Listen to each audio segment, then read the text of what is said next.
CNN legal analyst and former federal prosecutor Sonny Hostin, and Doni Glover. He's the author of Unapologetically Black. He's lived in Baltimore for nearly 50 years. He's also the publisher of BeMoreNews.com. Welcome to both of you. Thanks so much for being here. Doni, I want to talk about the hopelessness some in the city feel living in these poverty-stricken neighborhoods. Explain why that hopelessness might erupt into violent behavior.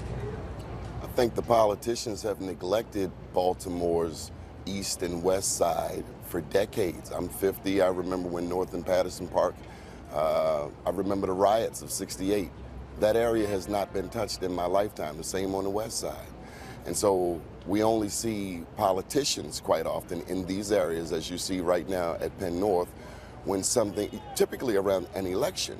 So now that this riot is going on, or the riots, now you see people who should have been there all along. You know, I was at North in Pennsylvania last night, and a young lady came up to me, and she gave me a tongue lashing for a good half hour, very passionate, because I had called the people who looted the CVS idiots. Now, I still think the people who looted that store are criminals. I want to make that clear, and I don't think violence is the answer. But she was trying to explain to me why I shouldn't have used that word.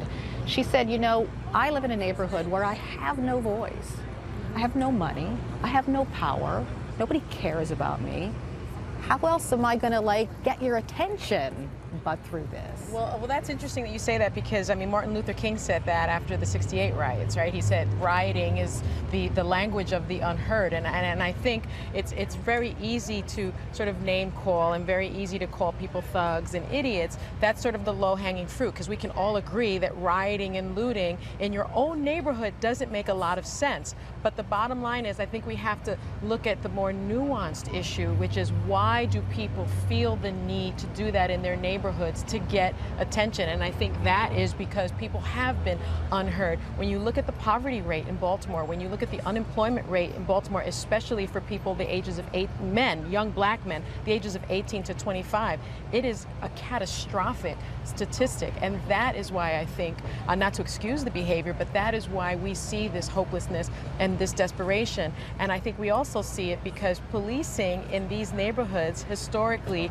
it's very aggressive. And so when you have that distrust between a community that is poor, that is unemployed, and that is being overly policed, what else do you expect to see?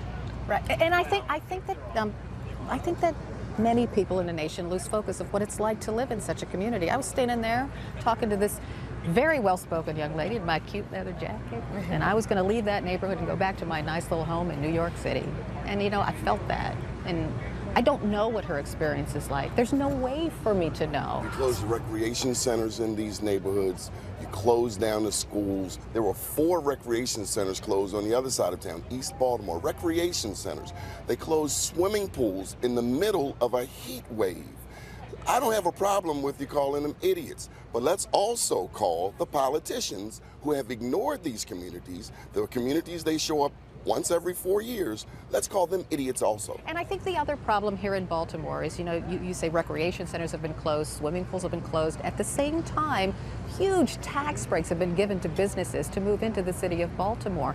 And the areas that are being developed here are places like Harbor East, where the wealthy people live, and that creates...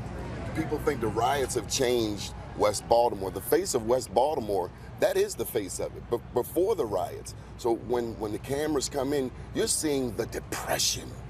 And have you ever walked by a block of vacant houses, the smell, the stench, and then you put coke, dope, crack, all throughout these neighborhoods, and aggressive policing? It broke the boy's neck.